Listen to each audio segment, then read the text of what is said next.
Welcome back to the Sarasota Florida vlog. In episode number 6, we talk about 5 different scenarios, including buying luxury or custom homes in the balance of 2021. We hit short-term rentals, the AirBnB under 30-day. We're talking the daily kind of rentals.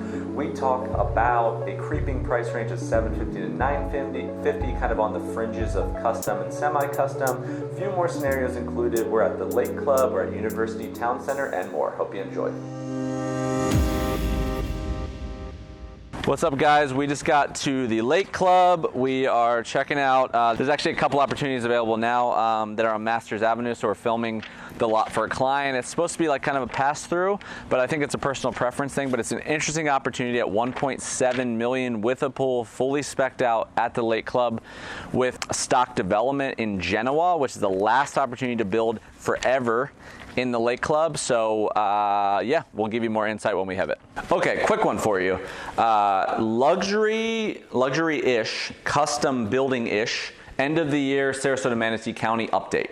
So I've been talking about this a lot. This price point of, let's say, 1.2.5, 1.3 to 2.2 million. What do you do? What are all the options? Coastal, non-coastal? So first off, waterside and the balance of the year. Lakewood Ranch, Homes, Lake House Cove and Waterside, which has the custom builder options in it. Homes by Town is most likely not going to release their semi-custom stuff, which would be your best price point under 1.1, 1.2 until January. So the custom guys are, though.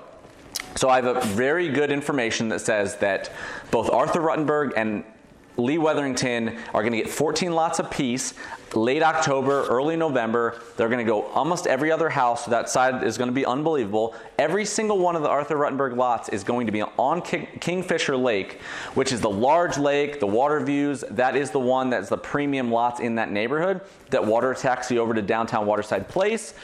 And the information basically is there's tiers for Arthur Ruttenberg. So 2,800 square feet minimum, then 3,300 square feet minimum, then 3,700 square feet minimum, 1.8 million, like full-on build with a pool, a very nice way. Arthur Ruttenberg splits in tiers. Definitely email me. I have a full rundown of this. I can explain the differences of them. They're a full custom builder, but they do high premium tiers to make it simpler, and then you can do whatever you want.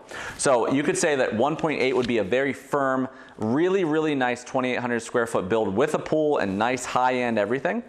But I think a 1.8 to 2.2 million, including the lot alone is going to be 500 to 600K. That's how you get to that price point. That's why it's not a 1.3 conversation. Lee Weatherington's going to be very similar. Typically, price per square foot on Lee Weatherington's more controllable, a little bit less on average. So maybe that's I don't think it's a 1.5, but maybe it's a 1.6.5 versus 1.8 conversation. But you're going to have these minimum criteria elements there. Thirdly, the islands at Manatee River, if you haven't checked that out, it's a bring your own builder. It's custom. It's all the major players. Arthur Ruttenberg, Lee Weatherington, Peroni or whatever they are. They build a lot downtown. They're all nice. John Cannon. They have 7 or 8 preferred, but you can also bring your own if they're approved. These are, there's boatable water, there's non-boatable water, there is boat slips deeded into the homes. These are all, this is like if you wanted that nice house that you could get in Lakewood Ranch, but you wanted water access, it's 35 minutes from the Manatee River, boatable to the Gulf. You go through the Anna Maria Sound and out along the beaches there. Very accessible. It's kind of a low HOA, no CDD, low HOA community because they don't have a chock full of amenities, right? But it's that real old school boater feel, but larger houses, right? So you're not sacrificing a bunch of house for the beach. Hunters Point's the other one I mentioned. That's kind of your 1.1, 1.2 million beach house Cortez coastal Bradenton option. And finally, the last thing I would look at is I'm still kind of hot on that Beacon or Lincoln on a 76 or 90 foot lot at one of the Esplanade communities. A lot of these custom guys are coming out with these 90 by 150 foot lots. You know, the Lake Club, a lot of them are like a little over 100 by 150 or whatever. So if you're going to do semi-custom and you don't have, see, this is the difference. If you're under 1.5 million, it's a short list. It's not custom. Almost 100% it's not custom. So the Beacon would be your last line of defense. If you grossly overpay for the lot at Esplanade, you can still be at that 1.3, 1.4. So that's the last thing I would say about luxury update towards the end of 2021. Hey guys, quick interruption. Just wanted to say thank you for watching. Please reach out if you need anything, and let's get back to the video. All right, another scenario for you. So I've been talking a lot of inquiries about kind of investment related stuff, which is common for us, but short-term rental, like really specific, that I don't want 3-month minimums and this kind of thing. So I want to kind of talk about this whole thing.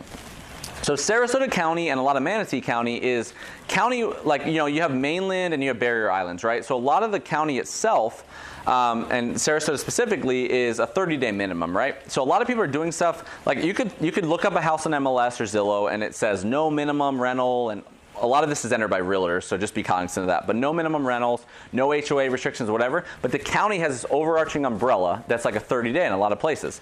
The barrier islands is where it differs. So if you can jump to a barrier island like Siesta Key or you know, it splits to Manatee or whatever, but a lot of that's where it's looser restrictions and then it's approval process, right? So if you're going for real short term, now the problem is a lot of people are like, $250K all in, and I want to have a no minimum, right? I want to rent daily, and that doesn't mix with the Sarasota beaches that well because that's the most expensive real estate. But I wanted to kind of talk about that. So Siesta Key and Holmes Beach specifically, these two areas I would put on a short list.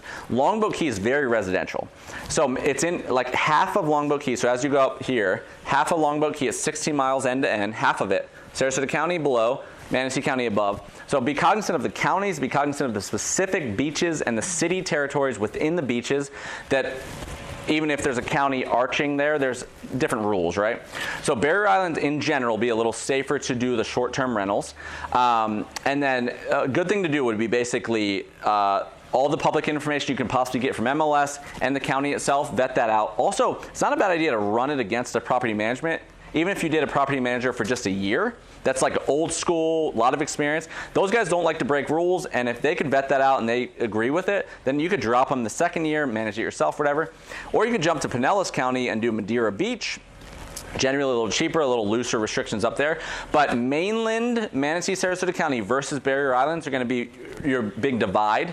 Even if people are renting without permission elsewhere, right? You don't want to run into an uh-oh moment. And then the last thing, something I've been thinking about, I don't know, you can give me feedback if anyone thinks it's interesting, but something I've been thinking about is the amount of people that reach out that, like, even if you have the money, but you're like $250, $350, whatever, $1,000, and you want to get, like, start picking up Airbnbs and you don't want to be in like the HOA communities. Something to think about is like some sort of fund that might be like if 3 or 4 people went in and bought something that was 1.7 million and got in the duplex and apartment range, that might be something we could maybe start to think about, because I've been thinking about it a lot. Is like, what's the best use of $50,000 to $150,000 of liquid cash? Would it be better to like group it with other people and buy something at 30% down at 1.1? So that might be a better use of your funds, of like splitting cash flow, splitting ownership, than buying a single property that probably has some limited cash flow opportunities if the cap principal is $400K. So something I've been thinking about, just curious about it. It's been coming up a lot, and like if you grouped all these people, we could crowd fund type of thing. But that is scenario number 2. Okay, so let's play a game called What Does This Pool Patio Cost? So we are at the Lake Club. Okay, so standard paver here, very standard. You got eccentric water features, maybe a little gaudy hot tub with the steps, right?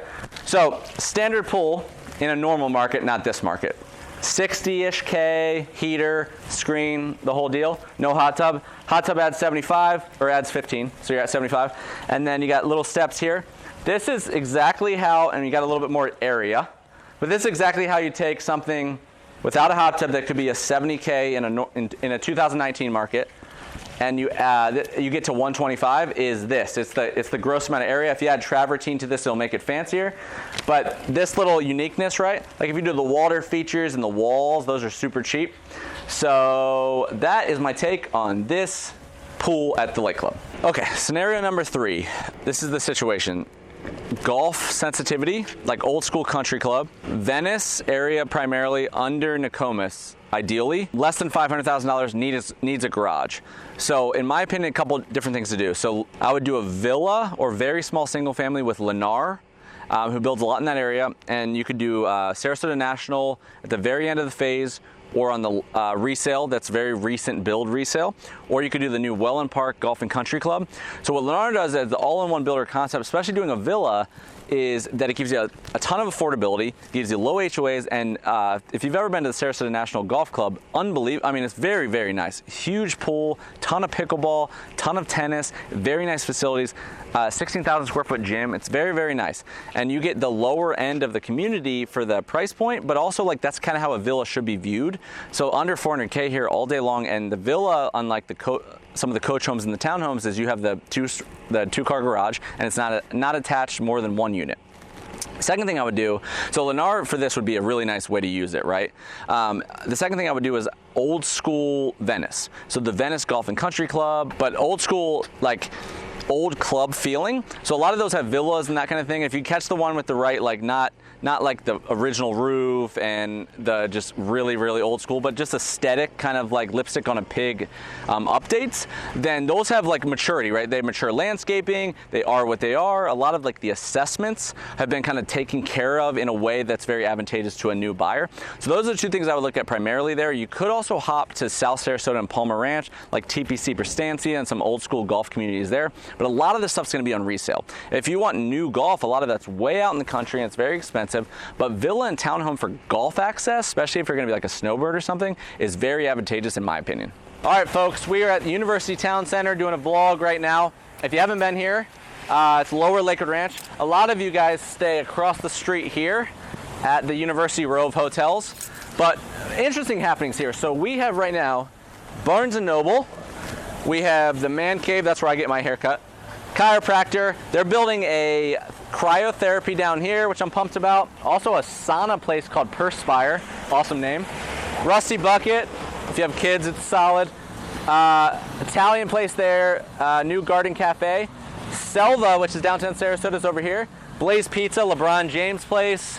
The mall is this way. But pretty interesting, new, feeling nice, clean area. Another perk to living in Lakewood Ranch. All right, guys, a fourth scenario for you. I'm still hot on this. So let's talk investment, villa, townhomes. Either you're buying it as an interim or you're buying it just straight investment, 1031 or whatever.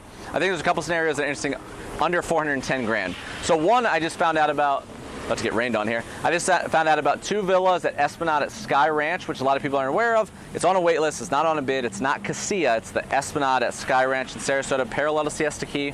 2 villas right now, $410,000 all in. One of them closes by January, and this is fully spec'd out. It's no pool, but for a 1031 exchange, identification and close transaction period in 6 months, it would work out good for a 1031. The other one's spring, and these are fully spec'd out at 410, 2-car garage.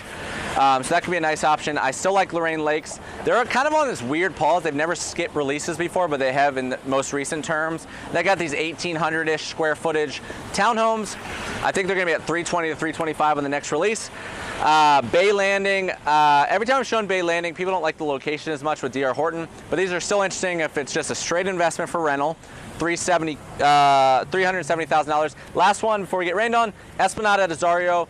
I like the villa side of Esplanade. If you haven't gone over there, they have 4 to 5 villas. The Ibis is not on a deeded golf membership, $353 base price. The Rezo and some of the other villa or small single family 45-foot lots are on a golf deeded membership, so for empty nester wise it's interesting, but go no frills, base price of $353. You can do a $50,000 pool if you want to. $550 is an easy target all in, and if you don't have the deeded golf membership, you have the spa, you can pay to play on the golf course while it's public, the gym, the whole deal, and for rental I think it would be extremely advantageous. All right, my friends, scenario number 5. It is raining, I'm fighting through it for you guys. This one's been coming up a lot, so I just thought it was relevant. I just want to talk about it real quick. So 24 to 3,000 square feet. Maybe you were in the $750,000 range and then you decided to jump to just under $1 million, but you're not going to go over $1 million, right? That's more than the cap side. And then, you know, initial thought is Lakewood Ranch is the winner. So, you know, it's rather tricky at the moment. So, you know, just think about like the evolution of the area. So the Isles is a great example. So the Isles number 1, right? The base price of the smallest house in the Isles is $722,000. A lot of folks at this range want a pool. So you have, you know, the lot is at least $50,000. So you're at $772. And then the pool adds probably 70 to 100 in the current market, right? So you get there really quick. You know, that's no design, that's no structure. So that's a little bit of a stretch. And then, you know, most people aren't at 950 wanting 2,100 square feet. It's more the 29 or the 25 or whatever. So the aisles is tough. I mean, I think lower water side at Homes by Town possibly on an interior lot could work for the next phase. One thing to think about is, I know it's like creeping on this price range, but Country Club East, I'm not sure if a lot of people are super aware that they have 2 opportunities left. So they built Country Club, you know, a lot of the old school players of the community, and then they have Country Club East. So I can never say this word, reciprocity or whatever, amongst the golf and amongst the restaurants. The lodge is in Country Club East. The main restaurant is in the regular Country Club. But Neil, now it doesn't feel the same, right? They feel very different. But Neil Signature Homes, which is Neil's semi-custom brand, which it's not Windward and not Grand Park, not Grand Palm. Aria and Venice is the only other Neil Signature. You can knock down walls. It's more custom.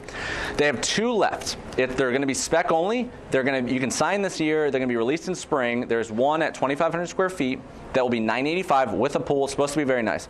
The other one's at 1.15. That'll be 2,900 square feet. That's something to think about if you want that area. The other thing I would do is I would look at resale in Country Club to see if you could figure that out, because that's a really nice area, and a lot of people underestimate how much of Lakewood Ranch is mature and just resale. The reason that you have to start at Windward and hop all the way up to where Star Farms is and where Esplanade is because everything in between was already built.